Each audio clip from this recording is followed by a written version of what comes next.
It is my privilege to introduce Peter Fallon. He's a man of many talents.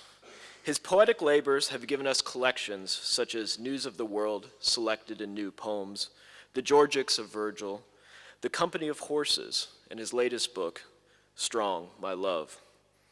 His verses won critical acclaim and the praise of fellow poets. He is the author of an Irish Times Book of the Year, a Poetry Book Society recommended translation, and he is the recipient of the O'Shaughnessy Poetry Award from the Irish American Cultural Institution. His poetry speaks of the natural world and the rhythms of agrarian life and tight-knit communities. It reminds us that those things closest at hand, friends, family, the ground at our feet, call for our most careful attention and care. Not only a maker of verse, Peter Fallon is also a maker of books. At the age of 18, he founded the Gallery Press, the preeminent space for Irish writing for the last 45 years. A bookshelf of over 500 volumes stands as a testament to his success and endurance as an editor and publisher, and the authors listed on those spines are a group second to none.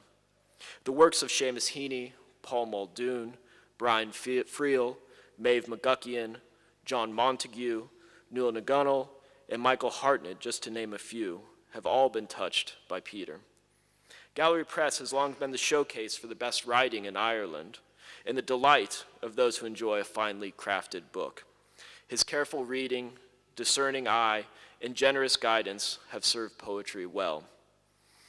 He's also been invited to numerous universities to read his poetry and teach, including his term as the Burns Library visiting scholar during the academic year of 2012 and 13.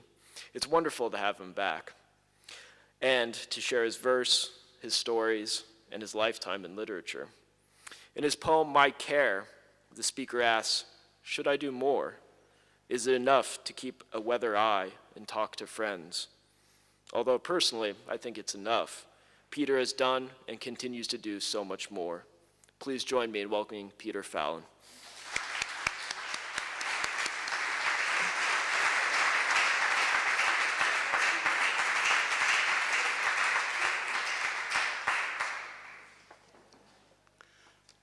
Thank you very much, Andrew. In the course of that sojourn here 2 years ago now, I had the privilege of working with some graduate students, and we indulged myself by attending to the poems of Seamus Heaney and the plays of Brian Friel. And one of those students was Andrew, and it strikes me, I must have taught him quite well. It is a pleasure to be back. I feel somewhat like the bad penny, but bear with me. Gate. There's no track of a hedge, no trace of a fence. In the middle of a field, an iron gate, and no evidence of path or passage. It clings to rusty hinges on chiseled stone. It hardly infringes on the course of stock. For cattle, a pair of scratching posts. For the colt and chestnut mare, a nuzzling place where you pause, and again you contemplate, in the middle of open grazing, your fate by a gate that stops nothing and points nowhere. Say for a moment, the field is your life, and you come to a gate at the center of it. What then? Then you pause and open it and enter. To honor the bridge that is here between this country and my country, I wanted to read a poem that I started in Western Massachusetts in the course of a year that I spent at Deerfield Academy. And it moves from that place and from fishing in a river there to fishing in Ireland. The fish we were after is a fish called shad.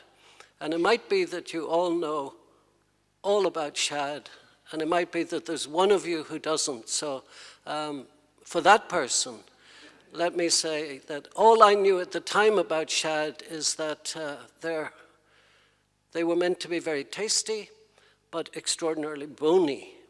And I have since learned more about shad than I ever imagined knowing, because a revered writer and friend in Princeton called John McPhee has written a whole book called The Founding Fish about shad. And in that he included some recipes, one of which inevitably caught my attention. He said the way to cook shad is to put it in a very low oven with a brick for a very long time, perhaps overnight, perhaps for a day and a half, whatever. But when the time comes to eat the fish, you open the oven, you take out the fish and the brick, you throw away the fish, and you eat the brick. So, shad, depending on water. There, just there, where the river bends, a shoal that isn't there, a string that isn't there, suspends a shoal of shad. Our light craft lends itself to water and bears us as the world intends, that is, deliberately. A holiness attends the times we fished together, our eyes fixed on the dividends of confluence, like the hawk which condescends to join us. A hawk and then an osprey, reverence of an open church, here where a river wends propitiously, the Deerfield River, or there among breeze-blown trends of a little lake in Ireland. We've measured what portends and worked to make a life with little call for amends. For all their loss, there's something in the years that mends. We've thought and talked about the need for what transcends beloved places, much as their grace commends them to us, for nothing ends with family and friends. And it seems apt to read that here because there are friends from years ago and more recent years, and it's humbling to see them come here. I'm going to come to the new book, but it strikes me that poem comes from a book called The Company of Horses. And I'm going to read the title poem. This book is dedicated to a hero of mine, a man I'm honored to be able to call a friend, and I've been thinking about him a lot recently because I've been reading a new book of his letters to and from Gary Snyder. And this man is a man called Wendell Berry.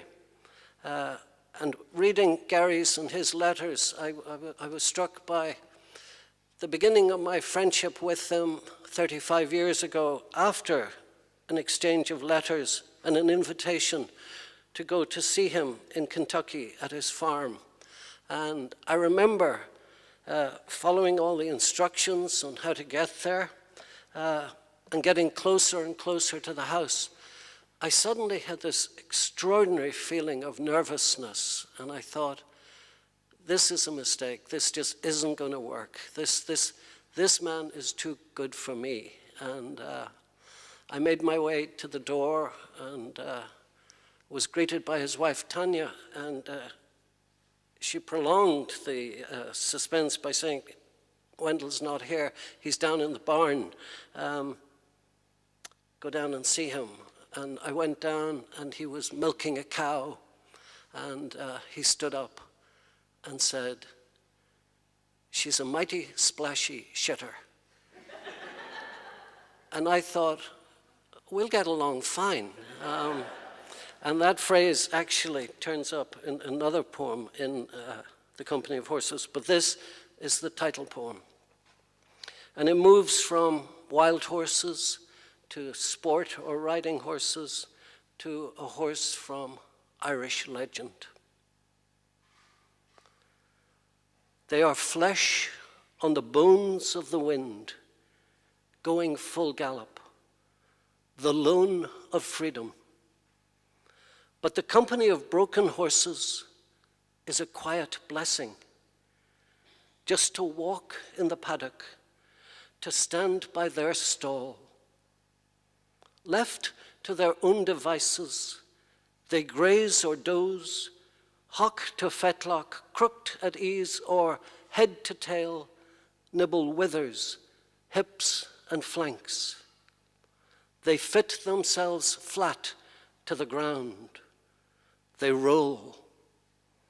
But the mere sound or smell of us, and they're all neighs and nickerings, their snorts, the splinters of the waves. And growing out of morning mists, the ghosts of night form silhouettes along the ridge. A dun, 2 chestnuts, and a bay. A shy colt stares and shivers, a trembling like fine feathers in the sudden breeze around the hooves of heavy horses, and the dam, with foal to foot, steadies herself to find her bearings, her ears antennae of attention. Put your hand towards the head collar, whispering your oh and whoa, oh the boy and oh the girl. Close your eyes and lean your head towards her quiet head, the way the old grey mare, hearing that her hero joined the sleep of death, spread her mane across his breast and began to wail and weep. It's no surprise, perhaps, that this country boy, among other kinds of music that attract me, is drawn again and again to country music. Those lyrics of tears and beers and wines and those corny, unbelievable, irresistible narratives of misery. And this is my contribution to the genre. It's called New Country. He was singing that old country song. I was drowning my sorrows. They were learning to swim. I was thinking of her. She was thinking of Jim and Tim. When he started to think, who said the cure for love is marriage? Or waiting ends if you wait enough? And when one of them said, sometime after the incident, I'm sorry, I love you. And one of them didn't.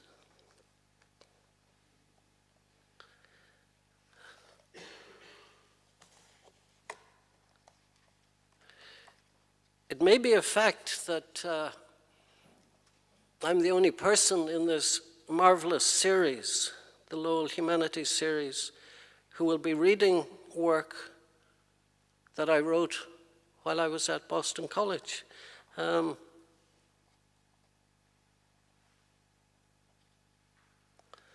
This is a poem that goes back to childhood, a farm, my uncle's farm in County Meath in the Irish Midlands. And it goes from a boyhood remembering and memory to more contemporary times. In the poem, which describes the moment when it became a law that you had to, what we call, skull cattle. You couldn't you could keep cattle at a farm with horns, but you could no longer bring them to the market or anywhere else. And a man would come and saw off their horns. Now, horns are either bred out of cattle or they are branded at birth or soon after birth so that the horns don't grow. And in this poem, there is a short list of breeds of cattle. This list includes Frisian, which in this country is more commonly called Holstein, that black and white milk cow. And it's a poem called Law. Manhandled in the crush, they'd bawl brute force against the iron bars, gates at the gable end of the stable row. My uncle signaled yonder. I climbed 5 bars beyond harm's way, for now by law they'd to be sculled. He came all set to work with work coat and squat saw. He took them on one by one side, then the other. It was childhood, shock, and awe. Shorthorn, Frisian, Whitehead, Kerry Blue. Cut horns amassed like battle trophies in the slush. A sudden daub of powder on the round rows of each wound. The snort and grunt of pain. Each one an injured able to arcane. And then that rush of blood when he slashed through a vessel, that pulsing arc that splashed our hands and arms and faces and made muck blush. All brought back to me by a footnote to the latest slaughter in Iraq, where some of those that lived envied some that didn't. In a photograph, a boy the age that I was then, with half a head, whose skull was shorn below the ear, straight through bone. The gore coagulated on a lac. And then I saw his hands were joined as if in prayer, and arms were chained behind his back.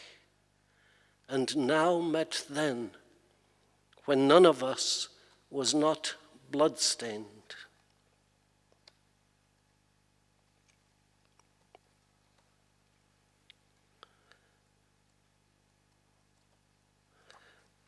A poem that starts one evening at home in Loughcrew, where our home is, watching that marvel in the sky of crows passing overhead.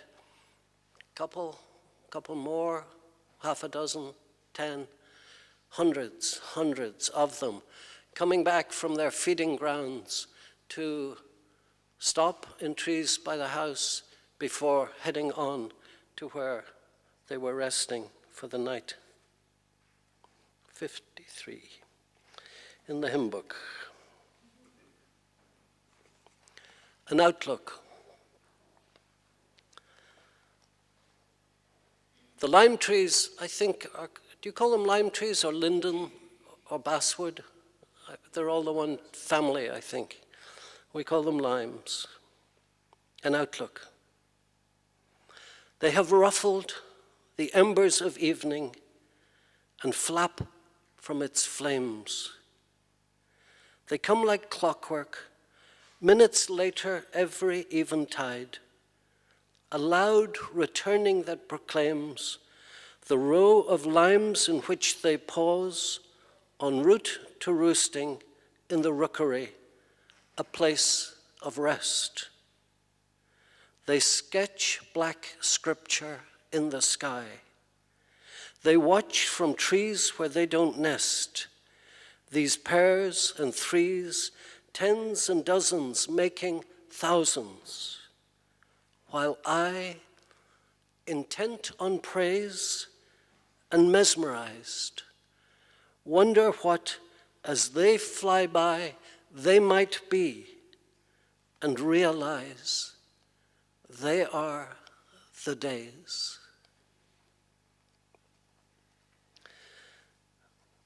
I shouldn't draw your attention to it, but the phrase en route in that poem appears in this poem, which disturbed me to discover later.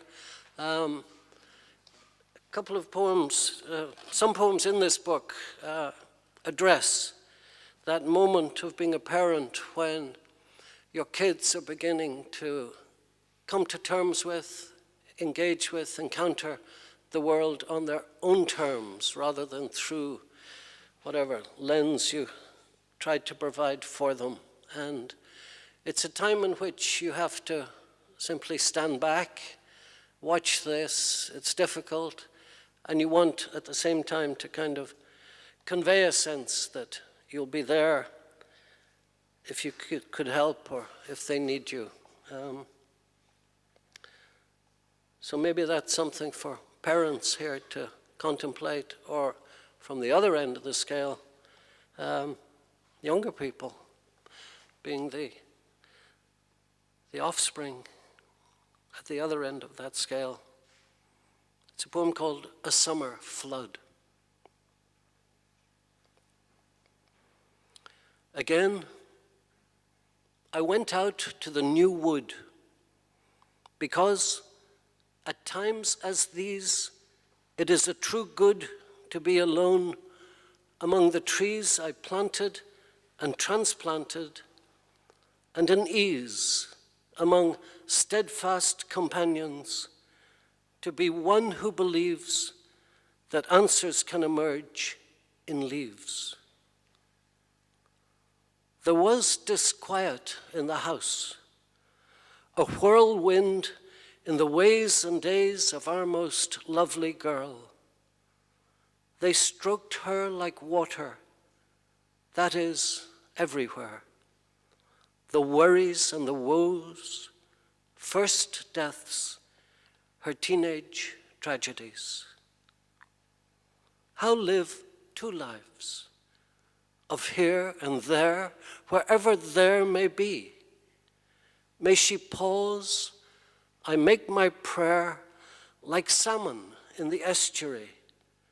Our daughter, acclimatizing to fresh water, en route towards a stay in gravelly mud, and waiting for a summer flood to tide them over. Now contrails scratch the sky. In June I watch the mayfly hatch.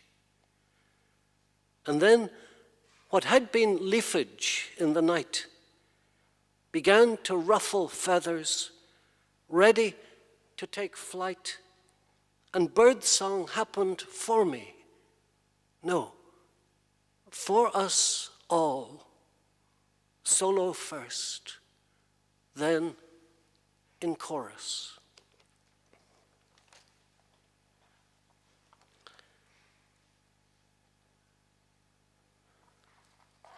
A poem called A Far Cry includes reference to Loughcrew, which is where we live in North County Meath.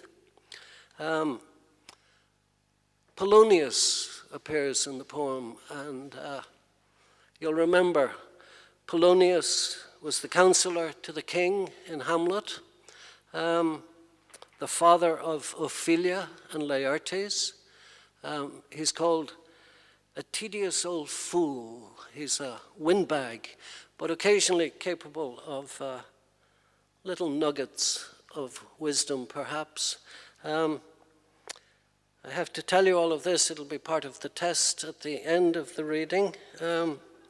Anyway, Hamlet unknowingly kills him, and that triggers Ophelia's madness and prompts the duel between Laertes and the prince at the end of the play.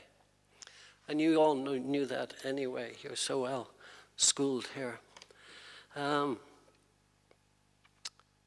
Far Cry. Let each step be a prayer, and not escape. Even if you'd venture to the far ends of the earth, dare to walk on air. Chance turning a blind eye to the present moment, and you might miss your proper life. Be patient as the mare beneath her fly mantilla. Be still in tender times. Along the riverbank, dark birds extend their wings in versions of surrender. And then, when they take off, they soar. Heed their sermons. Heed morning's constant benedictions, wind's histories. Bend, don't break. Credit that part of you that hopes to be haunted or lies submerged like the three streams of Loughcrew, whose principles are graven in your bone. Bear with this Polonius and trust the heart. The heart's a haven. You'll wonder if you're seeing things as you awaken to the need to dream new maps into being. Choose quietude. Don't shy from silence. World needs be no more than itself. Imagine.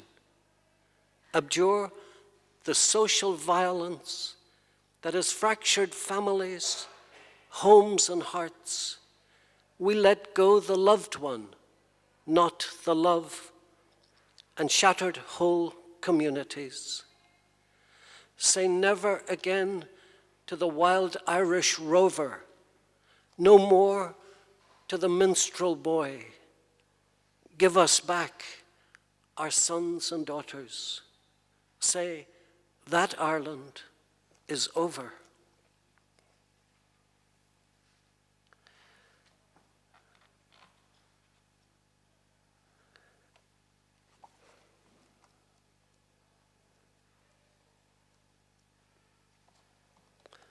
I wrote this in 60 Priscilla Road, just up the road.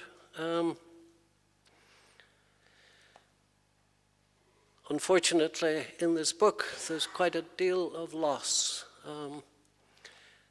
Not what you'd choose, but so be it. It's a poem called The Night Itself. The shoulders of the evergreens stoop beneath the weight of winter weather and bear the woes of the world. Indoors, the tulips writhe in their cut state. I look out at snow, each of the flickering flakes a living thing that ever was, as they incline towards earth's impetus to goodness, despite its aches and disappointments. Between the bounty of hard-won retreat and the hardship of a separation from somewhere and someone, I was beside myself, for we live in shadow, scrabbling for that other thing, the real. Whose shade is it? That we might never know. I'd favored things on a human scale, the give and take of workers with a crosscut saw, the pitchfork, the square bale. For there are times when time itself is cruel, like that attack at Flanders when a tank brigade engaged with a battalion on horseback, while their commander posted from front lines to the manager of his estates concerns about the state of crops and vines. When my old friend falters on a stair, or founders on a word or name. I see my fate, near or far, who knows, but there. For at our time of day, the clock's determined tick reiterates and reinforces loss in its monosyllabic march. Are they the keys to our lives in the future or the past? As we breathe in, breathe out, to weather a storm and find a suture, as we track a passage back from unbelief and come on wayside trees transformed by morning's grace, the bud, the leaf, not to mention the bloom.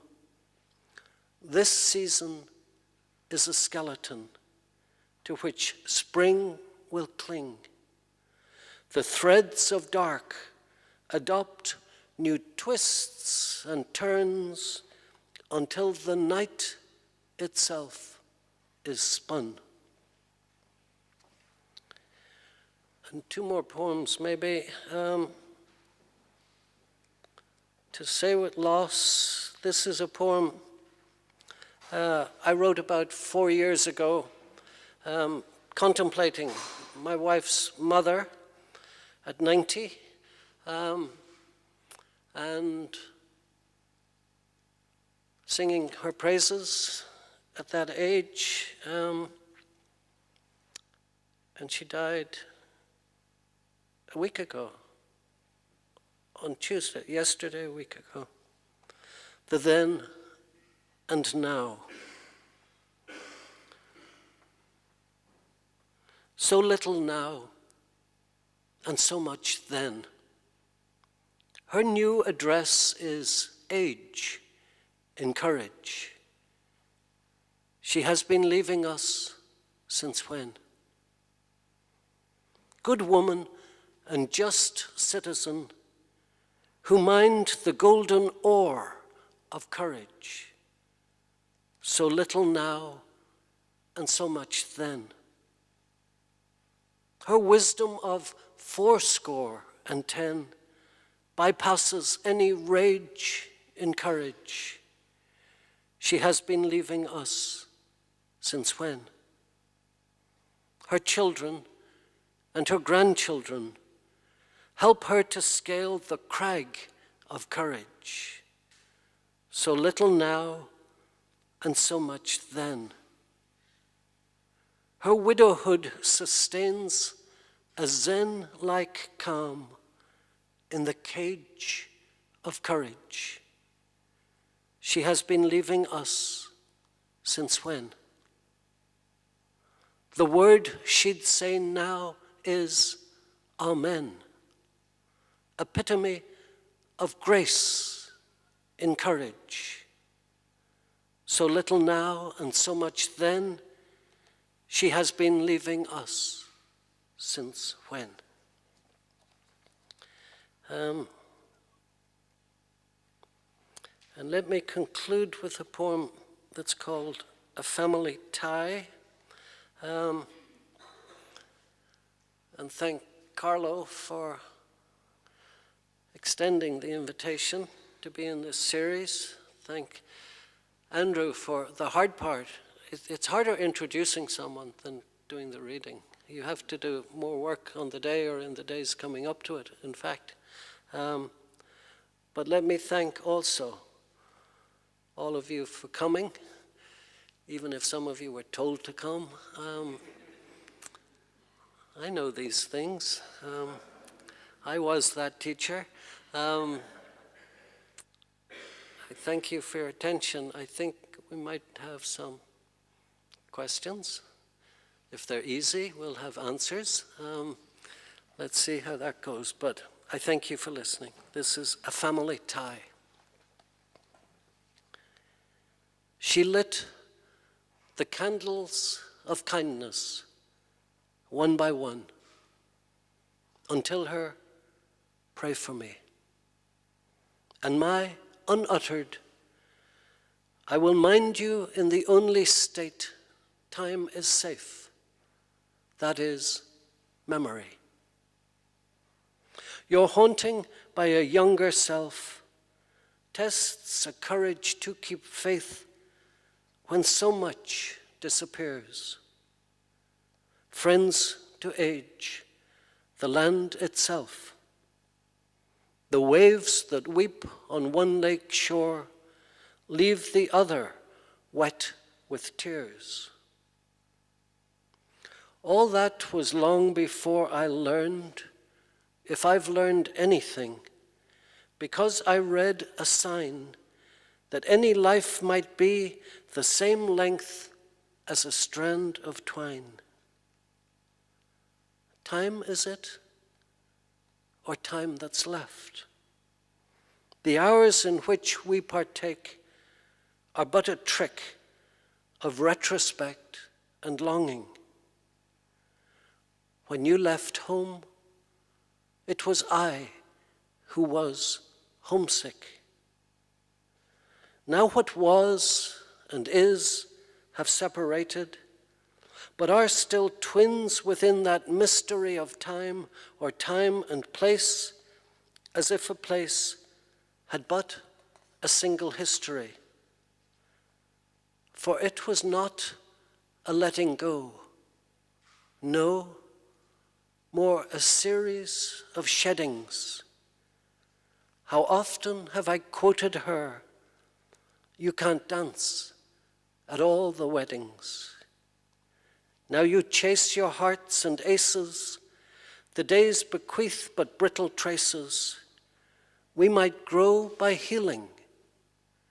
Be strong, my love, in the broken places. I'd wake and want to give the ordinary day its due. Who enters age amenably? Who but a lucky few complete their lives? It's true. I'd seek the makings of a summer in a single swallow. Do good work, I'd tell myself, and the rest will follow. Thank you. Thank you, thank you, thank you. Thank you. Thank you. Thank you very much.